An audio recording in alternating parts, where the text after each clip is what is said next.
한동훈 후보자 청문회는 9일로 미뤄진 예. 상황이에요. 그 공교롭게도 대통령 취임식 전날 청문회를 하게 됐는데 왜 그렇게 된 겁니까? 우선 증인 채택 문제 가지고 조금 서로 의견이 맞지 않았고요. 되어가는 듯 하다가 좀 아무튼 매끄럽지 않았습니다. 그리고 한동훈이라는 이름이 갖고 있는 특수성과 상징성 같은 게 있잖아요. 예. 지금 뭐 적어도 우리가 인사청문회 때마다 느끼는 건데 신문이나 방송, 언론이 없으면 청문회 어떻게 할까? 그런 생각이 가끔 들기도 합니다.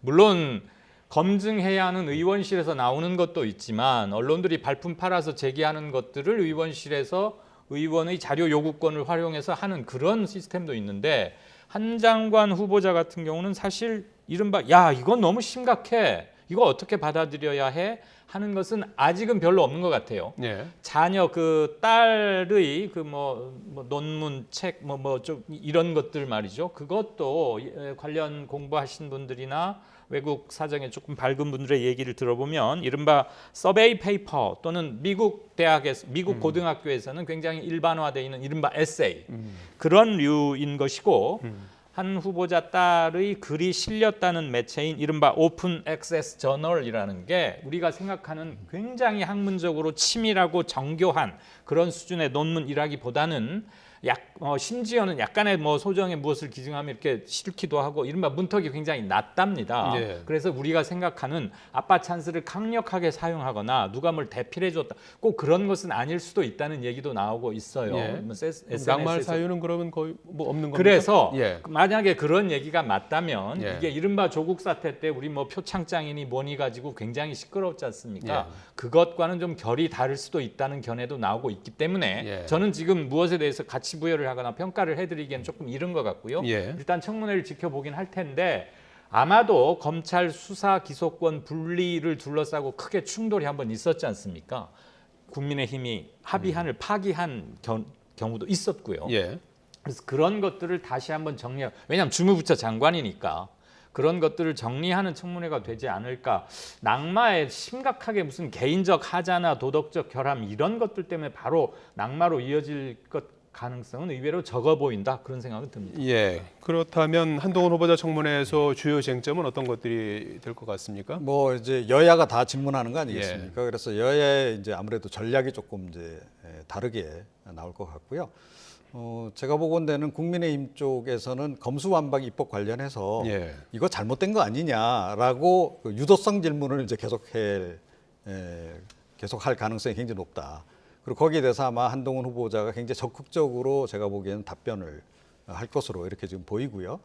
반면에 이제 민주당은 조금 전에 이제 얘기하셨습니다만 이른바 도덕성 검증에 이제 집중을 해서 특히 이제 그 딸 여러 가지 스펙 쌓기와 관련한 부분 그 부분에 이제 질문을 집중하지 않을까 이렇게 좀 생각을 하는데 이게 참 그 아이러니하다라는 생각이 많이 드는 것이 민주당이 사실은 지난 5년 내내 그러니까 인사청문회 할 때마다 강조했던 게 뭐냐면 정책 검증하자. 도덕성 검증, 언론 보면 주로 도덕성 검증하고 또 이 야당 쪽에서 질문도 주로 그쪽으로 하는데 그렇게 하지 말고 제발 정책 검증하자고 이야기했던 쪽이 민주당 쪽이었어요. 예. 심지어 이 청문회를 투트랙으로 해서 이 정책 검증은 공개로 하고 이런 도덕성 검증은 그냥 비공개로 하자라는 주장까지 했던 분들이에요. 그런데 요즘 인사청문회 하는 거 보면 뭐 정책 검증은 아예 관심도 없고 그냥 집중적으로 지금 도덕성 검증에만 매달리고 있는 게 지금 현재 민주당의 모습이다. 예.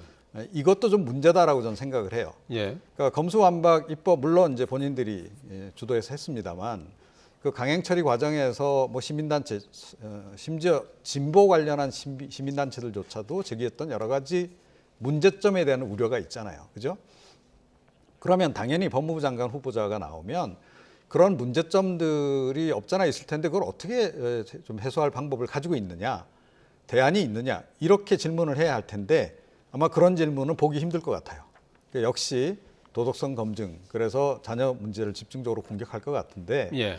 이게 지금 진보 진영 쪽에서는 조국 전 장관 경우하고 비슷하다 뭐 이렇게 많이 얘기를 하는데요. 완전히 다릅니다. 지금 상황을 보면 예.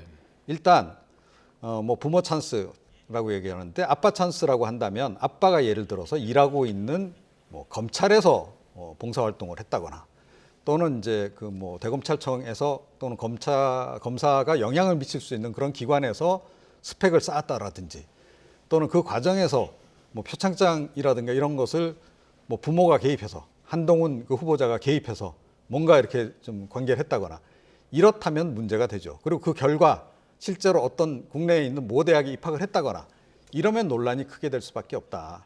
그런데 지금 상황은 전혀 그거하고 다르다. 예, 예. 이것도 좀 지적을 해드립니다. 예. 10초만 첨언하고 예. 싶습니다. 짧게 할게요. 예. 지금 증인으로 채택된 4명 중에 눈길이 가는 사람이 임은정 현직 검사와 예, 김경률 회계사입니다. 다 아시다시피 임은정 검사는 아마도 검찰 개혁 그리고 조국 사태 예. 이쪽으로 틀림없이 얘기가 나올 것 같은데요. 임은정 검사 같은 경우는 이른바 특수부 검사 뭐 멀리 갈 거 없죠. 윤석열 라인이죠. 윤석열 한동훈 대표되는 이런 사람들이 그동안 검찰 내에서 어떻게 일을 했고 특권을 어떻게 누렸느냐 그런 얘기 틀림없이 나올 것 같고요. 예. 조국 사태 관련해서도 한동훈 후보자와 민주당 사이 뭐 조국 흑서의 지필자도 김경률 회계사 있으니까요. 예. 틀림없이 논란이 벌어질 것 같습니다. 별 소득은 없지만 지난 시기 중요한 2가지 사건을 두고 또 한 번 재탕 심각한 논전은 충분히 예상할 것 같습니다. 예, 여야가 2명씩 증인을 이제 채택을 했는데 네. 2명씩 나오는 증인들의 대결도 한번 좀 주목해 볼 만하다. 네, 이런 면면이 말씀이신 매우 거죠? 특이하고 강합니다. 예, 예.